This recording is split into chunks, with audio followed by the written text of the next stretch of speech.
Lauren Powers, Allison's childhood friend. I'm a senior here at Bentonville, and I play for the girls' soccer team. I think it'd be so easy for me to stand before you guys and just pretend like I have my life all together. I had all this sin before I knew Jesus, but now I know Jesus and I'm good. I'm not drinking, I'm not partying, I'm not doing all of these, quote-unquote bad sins whenever sins are all the same. But I think it'd be so easy for me to just say that I have it all together, my life's perfect, it's great, I'm a Christian, that's good. But I would completely 100% be lying to you, and I don't want to lie to you guys. So I'm going to kind of give you all my backstory. I grew up in a Christian home with awesome parents who brought me and my brother to church on every Sunday. And, God was never real to me. It was, okay, yeah, I'm going to go to church on Sunday, and that's it. And then if I need something, I can pray to God, and He'll give it to me. But, and so then I hit about 14, and God really started revealing Himself to me, and showing me that I didn't even know Him. I knew Sunday school God. And so one night I gave my life over to Him, but I was such a coward about my faith because as far as everybody else knew, I knew Jesus. And so I didn't tell anyone, I didn't live my life any differently. And in the summer between my freshman and sophomore year, I went to a camp with my good friend Jordan Murray, and God was like, what are you doing with your life? Your life doesn't look any different than it was before. And He just started revealing different things in my life that were hindering me from getting to know Him more. And so I rededicated my faith, and from that point forward, I've really just been pursuing God. But that doesn't mean that I have not struggled, because I've had my ups and my downs. Well, ups and downs. Okay, yes. And so, I don't want to pretend like, ever since that point I've had it all together, because, I'm standing before you guys right here in this moment. I'm prideful. I'm judgmental. I don't love people the way that I should. I think my way is better than God's way. I'm arrogant. I don't respect my parents the way that I should. And I'm just so jacked up in all this sin. And God has continually been revealing things to me. And one thing He's really worked on my heart in the past 2 years is purpose. And there's a part of my testimony that probably 6 people in this room know. And so I'm going to share that part with y'all. My sophomore year, I led my first friend to the Lord, and I was just so pumped. I was so on fire. I'm yeah. So I'm driving home, and I'm like, God, You're so great. If I died tonight, at least I could stand before Your throne and say I helped further the kingdom one more soul. And in that moment, it was not a minute later, I'm on the highway, and I pull out my phone and I start texting. And next thing I know, my car is out of control. I'm spinning out. I don't remember the next couple of seconds, but I just know I'm being shot backwards in the median. My car shuts off before I can go over into the other lane. And, at first I was like, okay, I'm good. It's whatever. Cars were flying past me. I didn't get hit.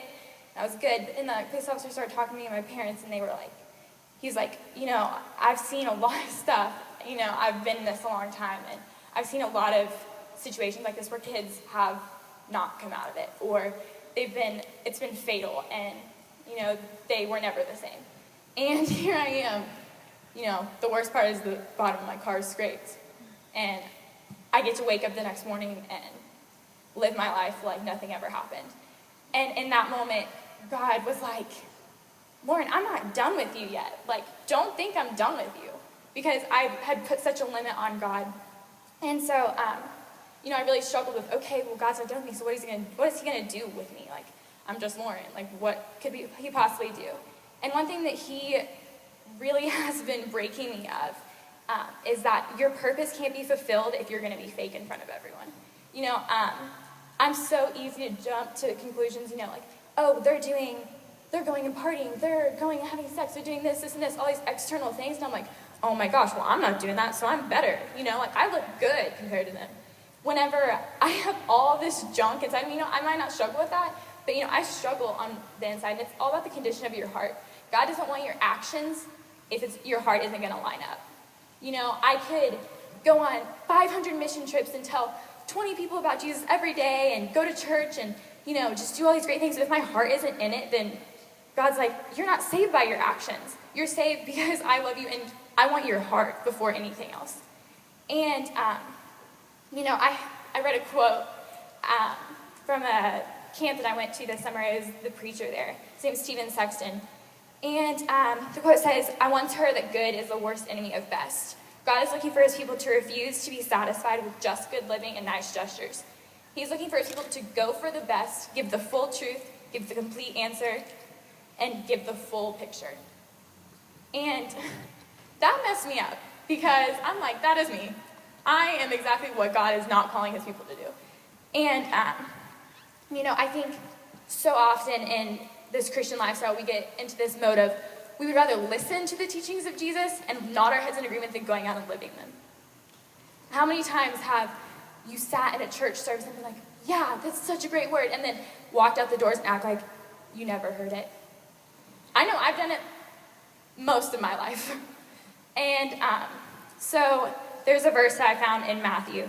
It's Matthew 23:27, and Jesus is talking to basically the preachers and the Pharisees. And he says, "Woe to you, teachers of the law, and Pharisees, you hypocrites! You are like whitewashed tombs, which look beautiful on the outside, but on the inside are full of bones of the dead and everything unclean."